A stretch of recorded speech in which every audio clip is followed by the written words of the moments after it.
and this is Rose Gold, and today we're getting into part 6 of What If Naruto Went Rogue. As always, like, subscribe, and join the Discord, or Naruto will Rasengan you, but now let's get straight into part 7. Naruto was sitting in a very different Ichiraku ramen with Yamato, and they were just having a little chat about the recent events. Naruto had rebuilt it first with his wood style, and the kitchen was a little, well, interesting. But Naruto will most likely sacrifice a lot of the money he had made to get Ichiraku back up to speed so he can finally eat some more ramen. When Naruto finished eating his ramen, he gave the appropriate sum of money and left the shop sighing. He knew what was going to happen once he put not even one foot outside the shop, and that exact thing happened. Suddenly, people from all around ran over to Naruto, asking him to please fix their house or to help them with their gardening, etc. And of course fix their house with a wood release.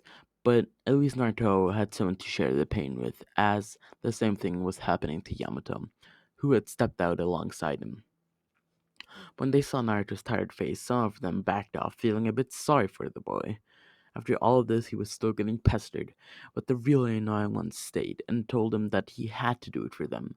Naruto just thought they were annoying, so he walked over to the ones who actually didn't bother him as much and actually cared, told them to show him where their house was located and made some houses for them, whilst Yamato had to deal with the annoying ones, which made him pretty mad at Naruto, who, looking back, just laughed a little, then continued making the houses for the nice people.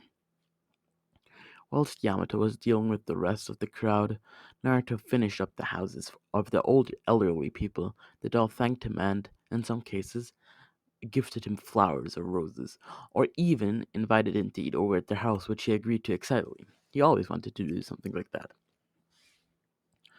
As Naruto walked off, he looked at the house he had made for himself. It was a rather minimalistic house, as to not take up too much space, and leave more space for the houses that were destroyed in the pain attack. Entering the house, there was a fridge, table, and a bed that he had bought with the money he had earned for, well, saving the entire village and just doing some general missions that every ninja had to do. As I want to have a more calm episode for now, we now get to some normal ninja missions. When the village finally had been rebuilt to semi normalcy, Naruto, Sakura, and Kakashi went on a mission to the outskirts of Konoha, where they had to help out a farmer to rebuild his entire farm, which definitely took its time. Planting corn, wheat, and many more things, sweat fell from Naruto's head. It was funny to him. He was the one who killed Pain and saved the entire village, yet he was planting seeds for an old farmer who had, when he saw who was planting for him and helping him, asked for his signature immediately, which surprised Naruto greatly but also made him very happy that people looked up to him, even wanting his signature. That is something that never happened.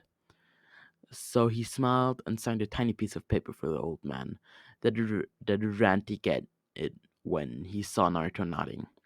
As Team 7 finished up, the old man, called Shigeru, bowed to them and wished them a happy week, which they reciprocated and waved. However, the happy week was sadly a false. Tsunade had been in critical condition after having used up almost all of her chakra in battle and having been attacked by pain. There, so there were only negatives for her. So, for now, Danzo was appointed the sixth Hokage. When this happened, most of the people were rather indifferent about it, but one very specific and very important person was incredibly angered. How dare they make someone like that the sixth Hokage? So, after the third Raikage had called a five Kage summit, Danzo was killed by Sasuke Uchiha, who had stormed the summit with Tobi, or rather, Madara Uchiha in quotation marks, who then declared the important news. The Fourth Shinobi World War would be starting very soon. The people who had heard this were absolutely terrified. A war? At this time? Impossible. The village was still recovering. But they were definitely terrified and instantly started to set up their troops. And actually, for the first time in a while, they had a five village truce to defeat the looming threat of Madara Uchiha, once again in quotation marks.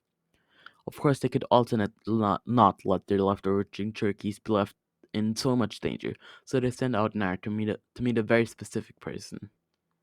Going back to the point of not letting their Jinchuriki into battle, it would be a very stupid mistake, as if a Jinchuriki died, the village would be in shambles.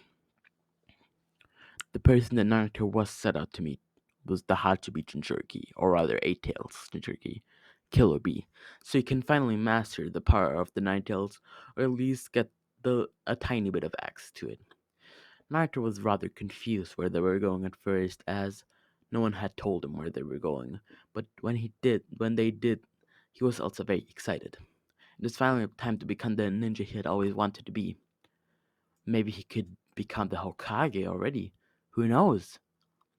In another part of the world, a war had already begun, and people were dying in masses. Now, as always, I hope you enjoyed it very much, and I'm sorry for that ultimate cliffhanger, but if you want to see more, you better subscribe and activate that bell.